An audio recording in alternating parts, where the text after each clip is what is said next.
ಇತ್ತೀಚಿನ ದಿನಗಳಲ್ಲಿ ಕನ್ನಡ ಶಾಲೆಗಳು ನಶಿಸಿ ಹೋಗ್ತಾ ಇದ್ದಾವೆ.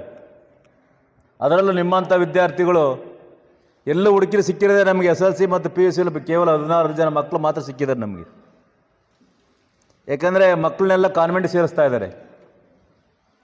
ಯಾಕಂದರೆ ಆ ಕಾನ್ವೆಂಟ್ ಸೇರಿಸೋ ಉದ್ದೇಶ ಏನಪ್ಪ ಅಂದರೆ, ಇವತ್ತು ಸಮಾಜದಲ್ಲಿ ಉನ್ನತ ಮಟ್ಟಕ್ಕೆ ನಾವೆಲ್ಲರೂ ಹೋಗ್ಬೇಕಾದ್ರೆ ಕನ್ನಡ ಜೊತೆಗೆ ನಾವು ಬೇರೆ ಭಾಷೆಗಳನ್ನು ಕಲಿಬೇಕು ಅಂತ ಒಂದು ಉದ್ದೇಶದಿಂದ ಕಾನ್ವೆಂಟ್ಗಳು ಸೇರಿಸ್ತಾ ಇದ್ದೇವೆ.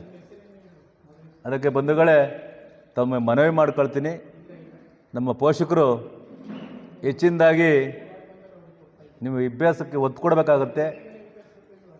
ಮುಂದೆ ನಿಮ್ಗೆಲ್ಲರೂ ಹೈಯರ್ ಎಜುಕೇಷನ್ ಹೋಗೋಕ್ಕೆ ನಮ್ಮ ಸಹಕಾರ ಯಾವಾಗ ನಿಮ್ಮ ಹತ್ರ ಇರುತ್ತೆ ಅಂತೇಳಿ, ಮತ್ತು ಈ ಸಮಾಜ ಯಾವಾಗಲೂ ನಿಮ್ಮ ಹಿಂದೆ ಇರುತ್ತೆ. ಮತ್ತು ಈ ಕನಕ ಶೈಕ್ಷಣಿಕ ಮತ್ತು ಸಾಂಸ್ಕೃತಿಕ ವೇದಿಕೆ ಪ್ರತಿ ವರ್ಷವೂ ಇದು ನಂಬ್ಕೊಂಡು ಬರ್ತಲೇ ಇದೆ. ಮುಂದಿನ ದಿನಗಳಲ್ಲಿ ನಾವು ಹೆಚ್ಚಿನದಾಗಿ ಮಕ್ಕಳನ್ನು ಪ್ರೋತ್ಸಾಹ ಕೆಲಸ ನಾವೆಲ್ಲ ವೇದಿಕೆ ಮೇಲಿರ್ತಕ್ಕಂಥ ಗಣ್ಯರು ಮಾಡ್ತೀವಿ ಅಂತೇಳಿ ನಿಮ್ಮಲ್ಲಿ ಭರವಸೆ ಕೊಟ್ಟು, ನಮ್ಮ ಸಮಾಜ ಯಾವತ್ತಾದ್ರೂ ನಮ್ಮ ಹಿಂದೆ ಇರುತ್ತೆ. ಕಷ್ಟ ಕಾಲದಲ್ಲಿ ನಮ್ಮ ಸಮಾಜ ಯಾರಾದರೂ ಒಬ್ಬರನ್ನ, ಒಂದು ಸಂಘ ಸಂಸ್ಥೆಗಳು, ಸಮಾಜದ ಮುಖಂಡರುಗಳನ್ನ ಭೇಟಿ ಆದರೆ ನಮಗೆ ಎಷ್ಟೇ ಕಡು ಬಡತನ ಇದ್ದರೂ ಸಹ ಇವತ್ತು ನಮಗೆ ಸಹಾಯ ಮಾಡ್ತಾರೆ ಅನ್ನೋ ಉದ್ದೇಶಕ್ಕೋಸ್ಕರ ಈ ಪ್ರತಿಭೆ ಪುರಸ್ಕಾರ ನಾವೆಲ್ಲ ಮಾಡ್ತಾ ಇರೋದು. ಬಂಧುಗಳೇ, ನೀವು ಮಕ್ಕಳು ಇವತ್ತು ವಿದ್ಯಾಭ್ಯಾಸವನ್ನು ನೀವೆಲ್ಲರೂ ಹೆಚ್ಚಿನದಾಗಿ ತೆಗೆದುಕೊಳ್ಬೇಕಾಗುತ್ತೆ.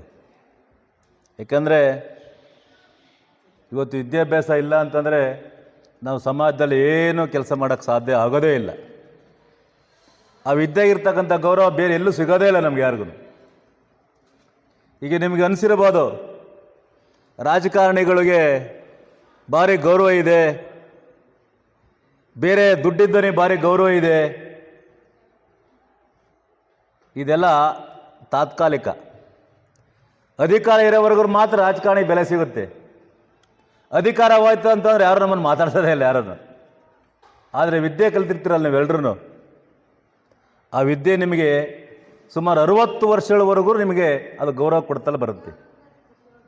ಆ ನಿವೃತ್ತಿ ಆದ ತಕ್ಷಣ ಇವರು ನಮ್ಮ ಜಿಲ್ಲಾಧಿಕಾರಿ ಆಗಿದ್ದರು,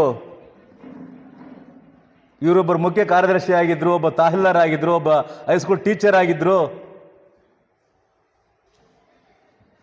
ಒಬ್ಬ ಪಂಚಾಯತಿ PDO ಆಗಿದ್ದರು ಅಂತ ಹೇಳಿ ಇವತ್ತು ಊರಲ್ಲಿ ಜನ ನಮಗೆಲ್ಲ ಗೌರವ ಕೊಡ್ತಾರೆ.